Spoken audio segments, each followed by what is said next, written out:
Good afternoon, everybody, and welcome back. I want to introduce Richard Nuttall, the CEO of SriLankan Airlines, who took over in 2022. Richard? Hello. It's good to see you again. How are you doing? Okay. Are they running? All right, Richard, we're going to have some fun here, but I have to start with the hardest question, and I'm not being facetious, unfortunately. The airline defaulted on a US dollar bond, I think in December.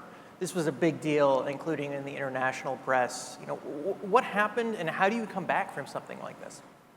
So essentially, if you look at where the airline is and where the country is, we have an airline that is profitable, but we owe quite a lot of people quite a lot of money. Coming out of COVID, and at the same time we're in a country where you can't actually borrow money because the government has defaulted and has announced a moratorium on serving foreign debt. The bond that we have is also guaranteed by the government, so it's a part of that story. But essentially where we are at the moment is that we are operationally profitable, but we're paying interest to Sri Lankan banks, we're paying interest to the petroleum company, and we owe money to lessors and engine suppliers from COVID times that we're catching up with. And so what we need for that is we need an equitable solution. And we're working through with the government to restructure the Sri Lankan, the domestic debt. We have already worked with lessors to have repayment plans, the same with the engine manufacturers. And the bondholders have been kept whole up until now. Even in December, we paid the interest. We paid it within the 30 days period. And then we went to them and we said, can we have a process whereby we defer, we paid the June last year. We wanted to defer the December payment so that it became part of the package as we restructure the airline. We didn't get permission initially, but we haven't paid the interest, but we're going to work and engage with the bondholders further going forward so that they're part of the overall solution. This isn't about whether we get paid. This is about how do we structure it so that we can manage it and we can keep all our stakeholders roughly equitable. All right. Look, I've interviewed a lot of CEOs in my day. You seem like you have a more difficult job than most. I mean, is there an appetite for all types of bondholders to take a cut on what they're owed? I mean, how can you turn this thing around?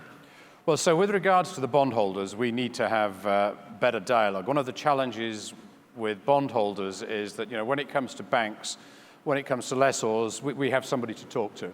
The problem with bondholders is that we don't necessarily know who those bondholders are.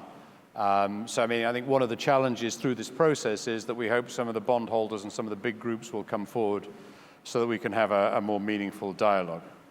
But, if we look at the airline itself, in round numbers this year, will make $1 billion of revenue.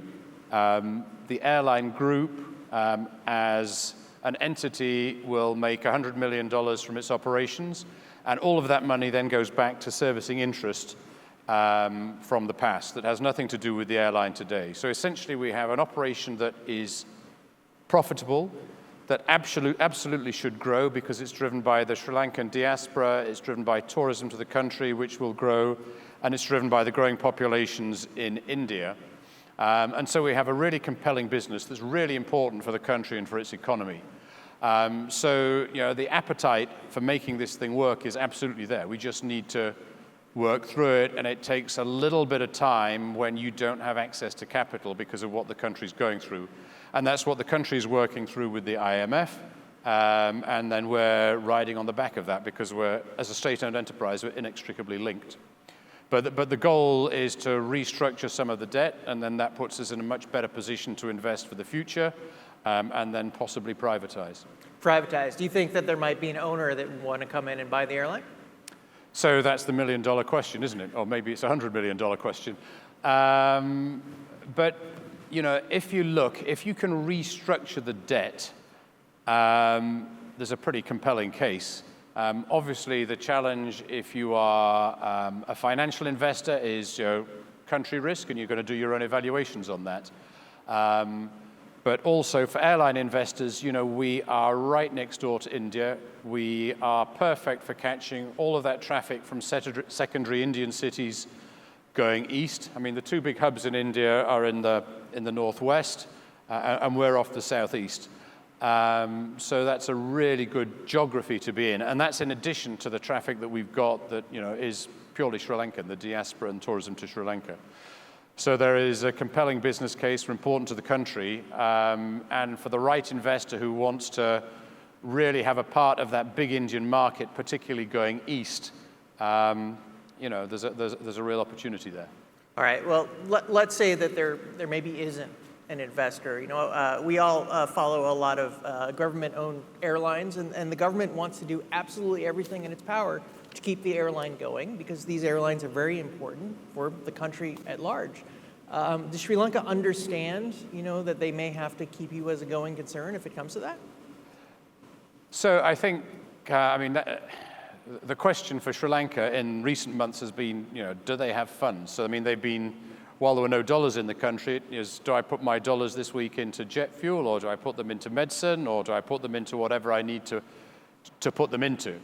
So that's been the challenge. I think the people that matter know that they need that airline. The reality is, if you look at tourism in Sri Lanka, 10% of the population, either directly or indirectly, their livelihood comes from tourism, whether it's working for the airline, working for a hotel, working for a tour company, or being a tuk-tuk driver that drives tourists around. So the estimates are that roughly 10% of the population is dependent on tourism for a livelihood. So in that kind of environment, you're pretty brave to cut off your airline without doing everything you can to keep it going. Thank you. All right, let's talk a little bit more optimism here. What kind of markets are really doing well for you guys right now? So let's just put a bit of perspective on this. We have, in December 21 to March 22, we were coming out of COVID, and the traffic started to come back quite quickly to Sri Lanka, and we actually showed a profit for that period. We then had a period of well-documented instability in the country. We had lots of travel advisories, and that actually is a story in itself. Why is it that if you have a protest in Sri Lanka, you get travel advisories saying don't come to the country? If you have a protest in the West, that's a sign of healthy democracy, and nothing happens. There's definitely double standards here. But anyway, we had all of those travel advisories, which was a challenge. We then ran out of jet fuel for 2 months in July and August, which should have been peak season. I don't know any other national carrier that's operated with no jet fuel in the country for an extended period of time. And at the end of that, we're going to be plus or minus breaking even this year, even though 10% of our revenue is going to pay interest. So, we have an organization that has got its best result for 12 years, has shown that it's profitable, even against a backdrop of, a really, really difficult environment within the country drawn by the economic situation. And we're still there. So if things stabilize in Sri Lanka, aviation is going to be constrained a little bit for the next 2 or 3 years. Yields are going to stay high. And if we can grow a little bit on the back of that, then, it's a really compelling future. And the country needs us. But we're not going out looking for handouts. We're looking for help in restructuring the debt from the past that has nothing to do with today, so that we can build for the future and deliver the benefits to the country. So it's still a relatively small airline, right? About 20 aircraft or so? So at the moment we have 24 aircraft. I think that the optimal size in maybe 3 or 4 years is probably about 35, 36. And that's probably about the right number for where we are. The 3 markets that are really important for us that keep us going and where we're a key player are the Sri Lankan diaspora, tourism to the country, and Indian traffic, particularly from secondary cities, both coming to Sri Lanka but also feeding to the east. And those are markets where we have an advantage, where we're number 1 or number 2, that's very hard for anybody to compete with. So you want 12 more aircraft. We talked about the fiscal health of the airline When you go into your lessor and say, we'd like 12 more aircraft, please, what do they say? Well, so at the moment we've got an RFP out there, and the first phase is just to get back to the number of aircraft that we had before COVID, which was 27. And what the government is saying is that, at the moment, we're looking at privatization, and we therefore think that if we can get somebody to come in and buy, they should have a say in the future, which is the growth beyond 27. But we have lessor interest. I mean, people can see that this airline makes money, and sure, there are challenges in catching up from the past, but the story's there, the business is there. As an airline group, we make money. The challenge we have at the moment is servicing that debt. So we park the debt, and we're in really good shape. Is there any appetite to change the model of the airline? You're a small, full-service airline. You have the history of it. So I don't think so. It's very hard for full-service airlines to back into being low cost. But actually, the reality is that because of where we are based, our cost base is very, very low. So, I mean, if you look at, I don't know of any full-service airlines that would have a lower CASK than we've got, a cost per air seat kilometer. So our cost base is very compelling. Our Sri Lankan service and hospitality is something that people travel on us for. One of the real advantages that we have in the Indian market is that Sri Lankans know how to look after Indian customers. So I don't think that it behoves us to back into being a low-cost carrier. That doesn't really work. And equally, we don't have the finances, and it doesn't make sense for us to try and have the hard product spec of a Qatar Airways or an Emirates. What we need to have is a good product with flatbeds in economy, screens for everybody, good F&B, and good old-fashioned Sri Lankan service and hospitality. And that works. And then we just need to get the network right. And the network is broadly correct, but where we've lived off feeder traffic and connecting traffic from India, we just need to move that center of gravity a little bit more east. It's very hard to compete going westbound with, shall we say, Gulf carriers who may have a different economic model, but going east, we're in a really strong position. So you have to stay away from the Gulf carriers. You can't. No, it's not that we don't stay away, but it's filler traffic. So if we're going to connect, if we're carrying traffic from London to Sri Lanka, then we have an advantage. We're the only non-stop carrier, and people will pay a premium for that.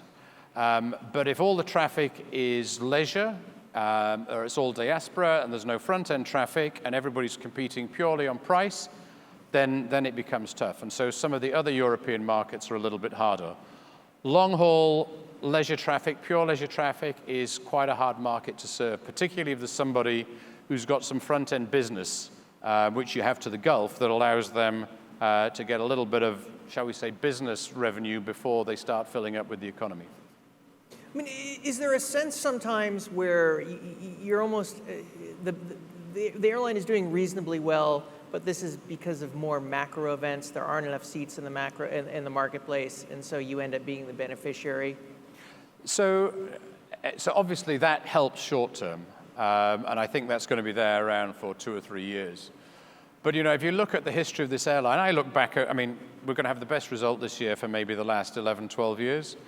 But actually, if I look at the last 10 years, this airline never lost very much money. It was typically 5% underwater plus financing costs.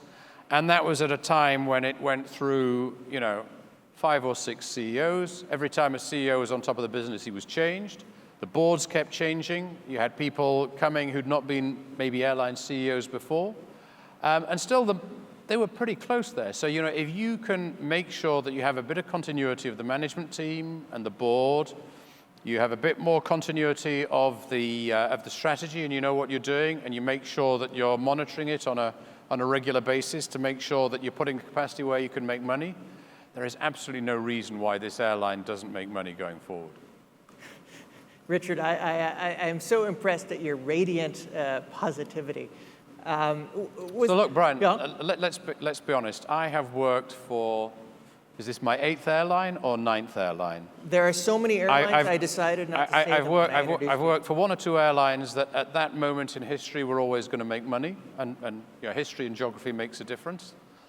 I've worked for 1 or 2 airlines that were never going to make money, and I've worked for 1 or 2 airlines that would make money in a good year and struggle in the bad year, but were important to the country that they served. And this is the 2nd airline I've worked for that I believe should pretty much always make money, you know, 8 years out of 10. This is a turnaround that if we can sort out the financing, absolutely should happen. Well, I wish you the best of luck. We're going to bring you back in a little bit for our panel, but for now, thank you so much. Thank you very much, Brian.